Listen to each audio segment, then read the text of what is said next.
जरा आप इस तस्वीर को ध्यान से देखिएगा। महिला अपने हाथ में जिस पोस्टर को पकड़े हुई है, उस पोस्टर पर साफ साफ लिखा है, प्लीज सेव हिंदू इन बांग्लादेश।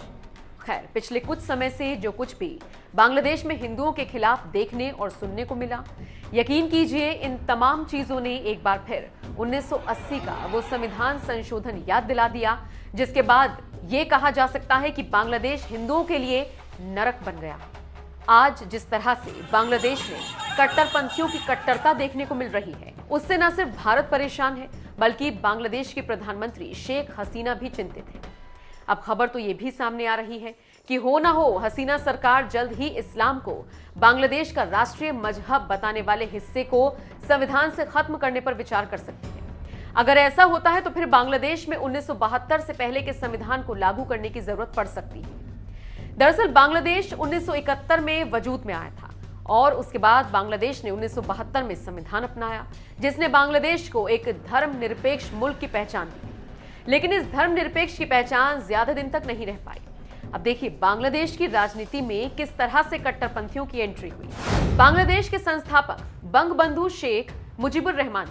शेख मुजीबुर रहमान बांग्लादेश के प्रथम प्रधानमंत्री भी थे। 1975 में सैन्य तख्तापलट के बाद उनकी हत्या कर दी। उसके बाद से बांग्लादेश में राजनीतिक स्थिरता का दौर रहा, जो लगभग 1990 के दशक तक कायम रहा। फिर बांग्लादेश की राजनीति में कट्टरपंथियों की एंट्री होने लगी। सैन्य शासक कट्टरपंथी मुस्लिमों के लिए मसीहा बने, फिर कट्टरपंथी मुस्लिमों के लिए राजनीति का दरवाजा खुला। पहले देश में इस्लाम की राजनीति करने वाले दलों पर प्रतिबंध था, लेकिन ये प्रतिबंध 1975 में ही हटा दिया गया। जमाते इस्लामी को राजनीतिक दल का कानूनी दर्जा मिला। 1979 में संविधान की प्रस्तावना में बड़ा बदलाव किया गया। प्रस्तावना से धर्मनिरपेक्षता के संकल्प को हटा दिया। 9 साल बाद यानी 1988 में संविधान में फिर संशोधन हुआ, जिसमें इस्लाम को बांग्लादेश का राष्ट्रीय मजहब घोषित किया गया। तो इस तरह से पहले बंगबंधु शेख मुजीबुर रहमान की हत्या होती है और फिर संविधान से धर्मनिरपेक्षता को हटाकर इस्लाम को बांग्लादेश का राष्ट्रीय मजहब घोषित कर दिया जाता है,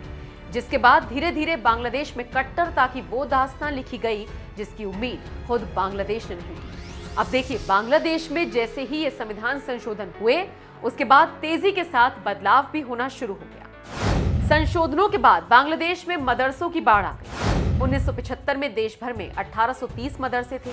1990 आते आते बढ़कर 5793 हो गए। बांग्लादेश में प्राइवेट मदरसे भी काफी ज्यादा हैं, जिन पर कोई भी सरकारी नियंत्रण नहीं। खैर, बांग्लादेशी समाज की बदलती तस्वीर की झलक तो मुजीबुर रहमान के रहते ही मिलने लगी थी। बता दें 1973 में शिक्षा आयोग ने एक अध्ययन में पाया था कि बांग्लादेश के ज्यादातर लोग धार्मिक शिक्षा के समर्थन में थे। वक्त वक्त पर बांग्लादेश में मूल संविधान की भावना से छेड़छाड़ किया जाता रहा। फिर हुआ यह कि जियाउर रहमान की सरकार बनने के बाद संविधान को एक बार फिर से छेड़ा गया और इस बार संविधान में धर्मनिरपेक्षता देश की मूल नीति को सर्वशक्तिमान अल्लाह में पूर्ण आस्था और विश्वास में बदल दिया गया। यानी ये सरकार भी मुस्लिम देशों के साथ मधुर संबंध स्थापित करने के लिए आगे बढ़ चुकी थी। रहमान के बाद सत्ता में आए सैन्य तानाशाह हुसैन मोहम्मद इरशाद ने इस्लामी कट्टरता को मजबूत करने की दिशा में एक और कदम बढ़ा दिया। उन्होंने भी साल 1988 में इस्लाम को बांग्लादेश का राष्ट्रीय धर्म घोषित कर दिया। लेकिन देखिए, जब सत्ता में शेख हसीना की सरकार आई तो क्या हुआ? हसीना सरकार ने 2013 में 15वें संविधान की पहल की, लेकिन इस्लाम को राष्ट्रीय धर्म बनाया। कौमी दवरा को भी मास्टर डिग्री के बराबर मान्यता दी। कौमी दवरा एक धार्मिक पाठ्यक्रम है। इस्लामिक दलों के गठबंधन हिफाजत की मांग मानी, जिसके बाद स्कूली किताबों में भी बदलाव किया गया। यानी कुल मिलाकर देखें तो हसीना सरकार भी कट्टरपंथियों के दबाव में कहीं ना कहीं नजर आई। लेकिन अब बांग्लादेश को फिर से धर्मनिरपेक्ष राष्ट्र घोषित किए जाने की हलचल से कट्टरपंथी तबका भी चौकन्ना हो गया है। लेकिन ये कब होगा, अभी कुछ कहना मुश्किल है।